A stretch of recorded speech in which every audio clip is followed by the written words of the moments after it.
like you would certainly not say he looked like a god, would you? Lying there in that that manger, his face all smushed, his eyes just mere slits, his cry, of course, that would have been strong and healthy, but still the cry of a helpless little baby, right? I mean, he is absolutely, think about this, he is absolutely dependent on his mother Mary for everything. Would you think he was a king or God? I mean, could there be anything, absolutely anything remarkable about him?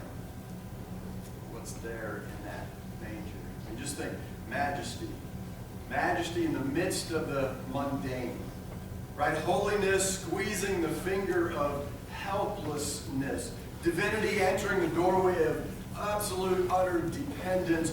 Grace cradled in the arms of a teenage girl. Through the womb of that teenage girl. And in the presence of a carpenter enters a man. God with us. The miracle of the manger, it seems remarkable, almost unbelievable, right? I mean, imagine how difficult it must have been for anyone to have believed that the miracle could have happened in a dirty, smelly little manger. But it wouldn't take too awful long, I don't think, before they would begin to discover that what was born that day in that manger was so much more. So much more. More than able and more than sufficient. What was born that day was love, was grace, and truth. The miracle of the manger that day was life. The miracle that day in that manger was God, the creator of life himself. John tells it to us this way. Look with me in John, the very first chapter, the very first verse. John chapter 1, beginning in verse 1, he says, in the beginning was the Word. And the Word was with God, and the Word was God. He was with God in the beginning. Through him all things were made. Without him nothing was made that has been made. In him was life, and that life was the light of men. The light shines in the darkness, but the darkness has not understood it. And then verse 14 explains the Word became flesh, made his dwelling among us, and we have seen his glory, the glory of the one and only who came from the Father, full of grace and truth. Do you ever wonder why? Do you ever wonder why? Why would Jesus leave heaven in all of its glory, in all of its comfort, all of its splendor, and let go of all of that and the perfection of heaven and put on the inadequacy of flesh and bones and marrow and muscle and tissue and all that's made up of our earthly, failing, physical bodies? Why would he do that? Why would he be knit together inside of a womb, becoming dependent on the very processes, creative processes that he himself designed? Why would he choose to know hunger, thirst? Why would he choose to know what it feels like to skin his knees while running and playing with his friends? Why would he choose to know the throbbing of his thumb as he smacks it with his dad's hammer. Why in the world would he choose to know the heartbreak that comes from a friend's rejection and betrayal? Why would he choose to know the feel of the cat o' nine tails as it digs into his flesh and rips it away from his back? Why would he choose to feel the thorns dig and gouge into his head? And know the feel of the iron nail as it pierces through his skin and his muscle tendons.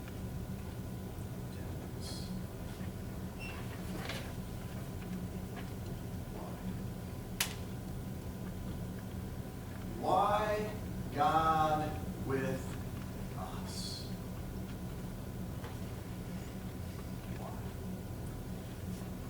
Perhaps the miracle of the manger, the miracle of that lowly, dirty, smelly manger, was that he could show us that he is so much more, that he can overcome all of this lowliness and all of the hurt, pain, struggle of this life.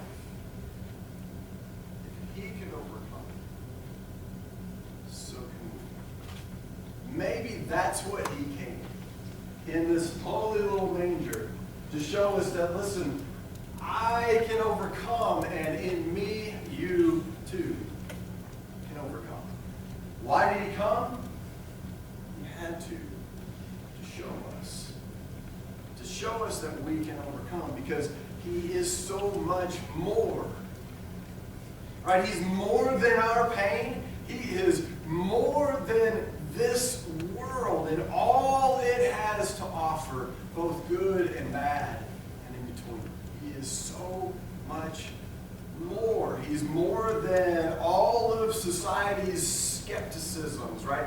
He is more than all of the devil's little lies that he tries to tell us all the time. He is more than even our doubts and confusions. Emmanuel is more. God with us. He brings with him comfort and peace and hope, light for our lives as we've lived in the darkness for so long. God with us brings strength, right? He brings strength to weakness and power. God with us brings truth and fullness of life. So how is this miracle, this lowly manger, still relevant for us today? 2,000 years plus later. How is the miracle of this manger still at work in us, in you, in me, and in this world? Is it still? Is this miracle new for us? Consider what Emmanuel himself says in John chapter 16. Beginning in verse 7, he says that he was telling his disciples he would no longer be with them. And of course, they were upset and hurt by this news. And he says, I'm not going to be with you much longer. However, he says, it's good for you that I'm going away. Unless I go away, the Counselor, my Holy Spirit, will not come to you. But if I go, I will send him to you. Think about that in verse chapter 14, in verse 15, he says, and listen, if you love me, you will obey what I command, and I will ask the Father, and he will give you another counselor to be with you forever. The Spirit of my Spirit. Truth. It says the world cannot accept him because it neither sees him nor knows him. Still true today. But you know him, for he lives with you. Lives in you. Anne Spangler, I love her writing. She writes this: if the Lord is with us, in us, what do we have to fear? What do we lack? How can we lose? To the same Lord who walked on water, healed the sick, and rose from the dead is saving us, watching over us, guiding our steps. Knowing this, she says, why don't we dance in the streets? Why do we sometimes act as though God is not only not with us and in us, but it is nowhere in the city? That's a great question. Sometimes I think the answer lies in the fact that we're the ones that run away from God. He's not away from me. He doesn't run away from us. Sometimes I think that we feel like he's nowhere in the vicinity because we are running away from him. I love the Apostle Peter's story, especially at the very beginning of his story. Peter before he began to follow Jesus, Jesus had climbed into his boat, and they had been fishing all night, and Jesus told Peter, cast your nets on the other side just one last time. And Peter's, with all, after all of his excuses, they're exhausted. They've been fishing all night. They've caught absolutely nothing. But if you tell me to, I guess I will. Right? And remember the story? They haul in more than even their nets could hold. And Peter says in Luke chapter 5, Peter fell at Jesus' knees and said, go away from me, Lord. I'm a sinful man. Now listen, he's right that we are unworthy of Jesus, all of us. We're so unworthy to even be in the presence of Jesus. But it's our unworthiness, isn't it, that makes the miracle of the manger necessary. The miracle is that Jesus didn't leave Peter when he said, go away from me. The miracle is he doesn't leave us in our sin, in our inadequacies, in our mistakes, in our dirt, in our darkness. He doesn't leave us either when we fall on our knees, at his knees, and cling to him. And I hope you saw it, the beautiful irony in the story. You think about this. Peter falls at his knees, and I can just imagine him wrapping his arms around Jesus' knees and saying, go away from me. Think about that. When a child, the first day of preschool, and she's clinging to her mother's knees, she's not saying, go away, leave me, I'm fine. No, what's a child say? Stay. Don't leave me, stay with me, right? But Peter, clinging to Jesus' knees, says, go away from me. He's so unworthy, he knows that he does not even have the right to be in Jesus' presence, and yet he doesn't really want Jesus to go. He doesn't. Jesus doesn't leave.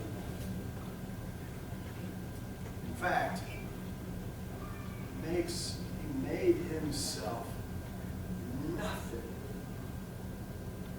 taking on the very nature, as Paul says, the very nature of a servant. He made himself nothing, humbling himself, and becoming obedient to death. Death on the cross. His birth was necessary so that he could die to give us life. God put skin on. Right? He became touchable.